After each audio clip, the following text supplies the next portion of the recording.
Joining me now to discuss this and more is Sky News host Rowan Dean. Rowan, good evening. It's not just the New York Times that lie about what's happening in Gaza. Leaked emails reported in the Spectator magazine show the BBC instructed its reporters to blame Israel for the food shortage in Gaza and to ignore any evidence to the contrary. Can you believe this? Of course I can believe it. This is truly sickening stuff, James, and well done on your editorial at the beginning of the show. Absolutely spot on.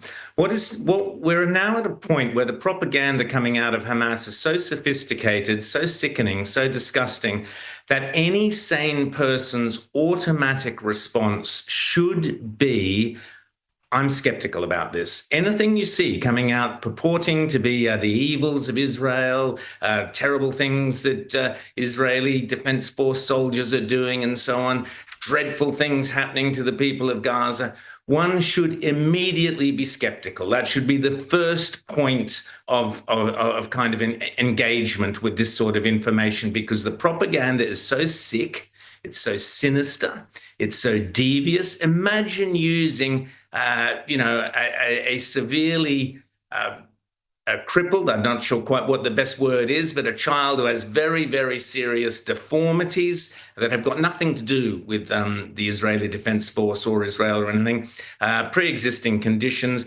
Imagine using that, going into a situation where you have a deformed child or a child with a dreadful illness, and using that for your political propaganda, using that child. It is so sick and it is so disgusting. And worse than that, there are newspapers here, Fairfax newspapers quite happily printed that. We had the Prime Minister of this country, who, by the way, gets more despicable by the day, in my opinion, coming out and accusing the Israelis of deliberately starving or of suggesting that the Israelis were inhumane, I think was the word he was using. Lack of humanity. No army in the history of this planet has done more to ensure the safety of the civilians who declared war on them. Let's not forget this. If Hamas and the Gazans wanted this thing over and done with, they could finish it tonight by simply releasing the hostages. The simple fact is that the Israelis are in the most pernicious position of trying to rescue their own hostages, their own people. But at the same time, Hamas are using its own people in the most vile and disgraceful ways to demonize the Israelis. So I just say shame on every single person whose first response is to go, oh, yeah, well, the Israelis, they've gone too far. They've got to stop. They've got to ease off. It's getting out of control. I'm sorry, if you're that person, you are guilty of a blood libel. Do you seriously think the Israeli people, the Jewish people, the government of Israel are sitting there deliberately starving and torturing the people of Gaza? No, they are not. They are going out of their way to do the very opposite. So shame on every individual who doesn't immediately recognize this disgusting propaganda for what it is, James. Yeah, the other thing I'd like to know, Rowan, is whether Keir Starmer or Anthony Albanese, both of whom referenced that photo the New York Times has now said, maybe we fudged it a little bit. If either of those world leaders will say, hey, by the way, we need to correct the record, that photo we referred to as evidence was other than what it was purported to be, I don't think we'll hear from either of them regarding that. I want to move on to Australian energy policy. James, every journalist should be asking Anthony Albanese to apologise to the people of Israel for what he has said about them. Sorry, carry on. And what are the odds of that happening, Rowan? Exactly. Not great. I want to talk about energy policy, something else I know you're really fired up about. Australian farmers are now going to be required to confirm whether their animals have been grazing near solar panels and wind turbines in order to receive a valued stamp of approval from accreditation body Integrity Systems.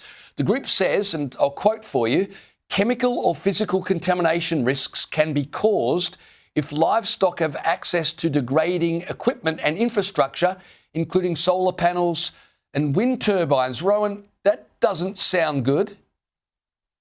Certainly doesn't sound good for the cows. Maybe they want to kill the cows because they're farting and causing climate change. I mean, this whole thing is so absurd. I was pleased to hear your two former guests, both of them of the left, from the Labor Party at least, not so much of the left of the Labor, but definitely of the left on Australian politics, quite correctly calling out the net zero nonsense for what it is. It is an absolute disgrace. Now we learn that our cattle are being poisoned by solar panels and wind turbines. So the poor old farmers of Australia, this country was built on the hard toil, the sweat and toil of the farmers of this nation. This Labor government and the Teals and the Greens are treating the farmers of Australia with absolute contempt. Not only are they marching across their land, their own private property, fining them if they don't let these thugs and goons come onto their property with their transmission lines and their windmills and their solar panels. They are then now poisoning their cattle and their land with this disgusting stuff. The entire climate change thing is a scam. Donald Trump called it out. He sat there with the president of the EU. He sat there with the Prime Minister of Britain, and he told it as it is. These things are being banned in America. Windmills, they kill birds, they destroy the land that they're built on. You can't get rid of the things. They are so toxic. You can't bury them. You can't dump them out in the sea. What do you do with the things? They rust. They have an 8 to 10 year lifespan. Everything about this climate cult is destructive.